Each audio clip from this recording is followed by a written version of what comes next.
কেউ বলেছিল ঈদের সময় নৈনিতাল চলো, অর্থাৎ রাস্তায় অবরোধ করা। কেউ বলেছিল চাঁদ রাত, এর অর্থ ছিল রাস্তা অবরোধের আগের রাত। হ্যাঁ, এগুলো ছিল দিল্লি দাম্বার কোডওয়ার্ড। সেখানে অত্যন্ত শিক্ষিত লোকজন ছিল যারা একটি নির্দিষ্ট গোষ্ঠী থেকে এসেছিল, যার মধ্যে বুদ্ধিজীবী, সমাজকর্মী এবং ছাত্র নেতারাও যুক্ত ছিল, যাদের আজ আমরা আরবান নকশালি বলি।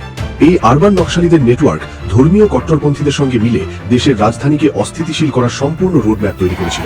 এই ষড়যন্ত্রের প্রস্তুতি ডিসেম্বর 2019 থেকেই শুরু হয়ে গিয়েছিল, যখন সিএএ এর বিরোধিতাকে হাতিয়ার বানিয়ে 2020 সালের 24শে ফেব্রুয়ারি রাত থেকে দিল্লির রাস্তাঘাট এবং বিশ্ববিদ্যালয়গুলোকে টার্গেট করা হয়।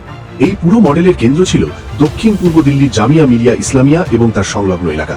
এখানে আশেপাশে মোট 3 লক্ষ মুসলিম বাস করে, যা এখানকার মোট জনসংখ্যার প্রায় 19.56%।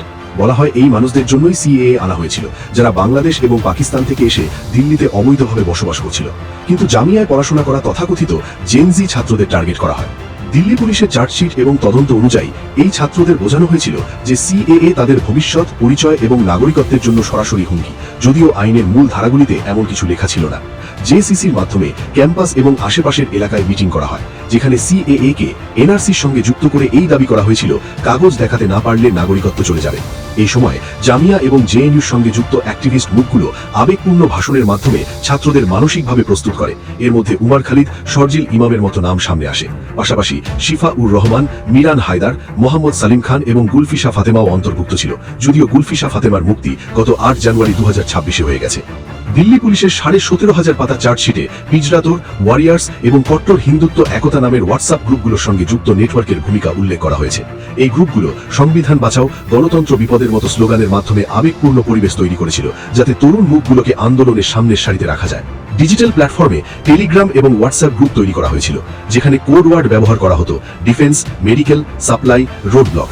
এই গ্রুপগুলোই ঠিক করত কোথায় ভিড় জড়ো করতে হবে এবং কোথায় অবরোধ করতে হবে। আরবান নকশালীদের কৌশল ছিল পরিষ্কার: নিজেরা সামনে না এসে ছাত্র, নারী এবং সিভিল সোসাইটিকে সামনে রাখা, এবং এই ষড়যন্ত্রের মেরুদণ্ড ছিল অর্থায়ন। তদন্তে দিল্লি পুলিশ জানতে পারে যে হিংসা শুরু হওয়ার ঠিক আগে যুক্তরাজ্য, ওমান এবং সংযুক্ত আরব আমিরাত বা ইউএই থেকে অর্থ পাওয়া গিয়েছিল।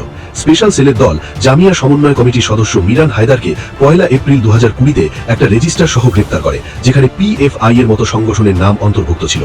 এই অর্থ দাঙ্গার আগে পাথর, পেট্রোল বোমা এবং অস্ত্র জমা করতে, উপদ্রববাদীদের অর্থ প্রদান করতে এবং লজিস্টিক্স পরিচালনা করতে ব্যবহার করা হয়েছিল। জামিয়া এবং আশেপাশের এলাকার সঙ্গে যুক্ত বহু অ্যাকাউন্টে দাঙ্গার ঠিক আগে বড় অঙ্কের টাকা ট্রান্সফার হয়েছিল, যা সরাসরি হিংসার প্রস্তুতির সঙ্গে যুক্ত ছিল। 2020 সালের দিল্লি দাঙ্গা এটি প্রমাণ করে যে আরবান নকশাল চিন্তাধারা, বিদেশি অর্থায়ন, ডিজিটাল সমন্বয় এবং বিশ্ববিদ্যালয়ে প্রস্তুত করা ভিড় যখন একসাথে আসে, তখন তা শুধু দাঙ্গা নয়, বরং একটি পরিকল্পিত হামলায় পরিণত হয়।